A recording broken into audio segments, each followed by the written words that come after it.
Hey everyone, it is December 8th, 2025. This is the second time I've done this. For some reason, I got on before and I'm like waiting for somebody to join. I'm like, the hell are you doing?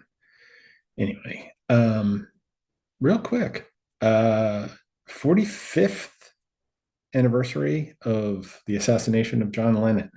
So I remember when I was a boy, I was like 11 years old and I had a paper route because back then papers were a viable medium and delivering papers was a good job for a young man or a woman.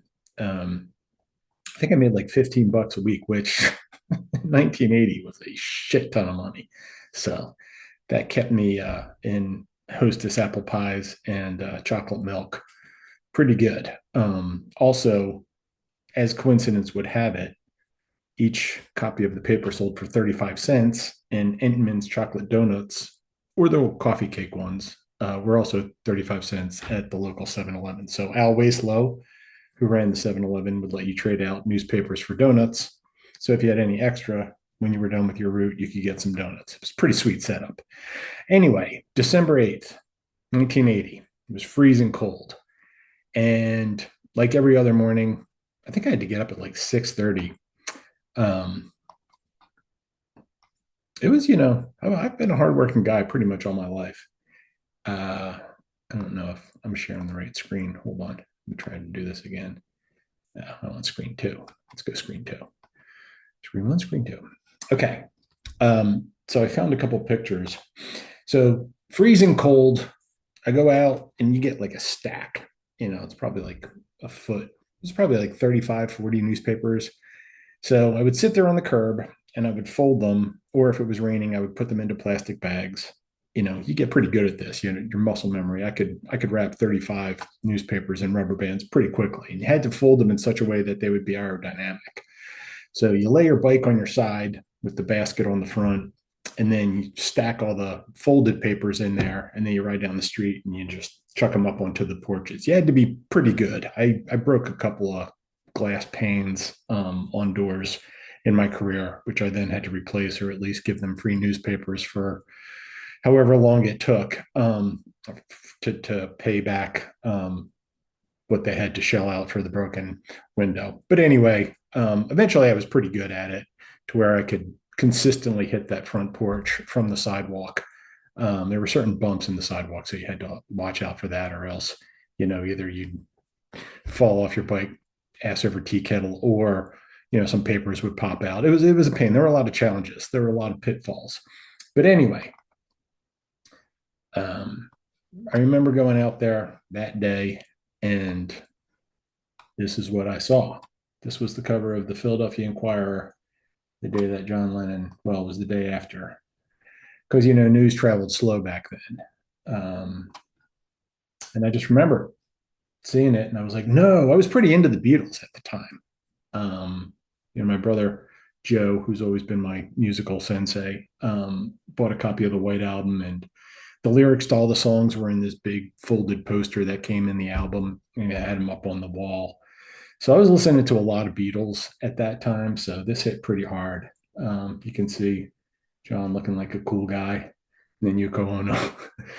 um, it may explain why I've been getting so much Beatles stuff in my Instagram. Because maybe the powers that be knew that this was coming. This day was coming. So um, I opened it up and I'm supposed to do that. Oh, well. But I got this picture in the Instagram. So this is the Quarrymen, as they were called. Look at these young apple-cheeked boys from Liverpool. Got George, John, Paul, and they were just getting started. Read a fascinating book about the history of rock and roll, and it talks about how England was slow to catch on. They had something in the late 50s called skiffle, which was like watered down rock and roll. But it wasn't an anti-American sentiment. It was just a pro-British sentiment. So things like electric guitars made in the United States weren't necessarily welcome in England. So it took a long time for the kind of electric guitars that they needed to be sold in England, which is why really the Beatles were the first rock group, certainly the first one of any consequence. But they just didn't have the guitars. They loved American music. They loved the Delta blues guys. They loved Muddy Waters. They loved all of it, but they couldn't duplicate it with the instruments that they had. So it wasn't until the early 60s that things kind of relaxed a little bit on that front, and they were able to get the guitars that they wanted. They were able to get the sound they wanted, and that's how the Beatles started. It was a really great book. As a matter of fact, if you want to wait just a second, let me go into my Audible account. I'll tell you exactly what it's called.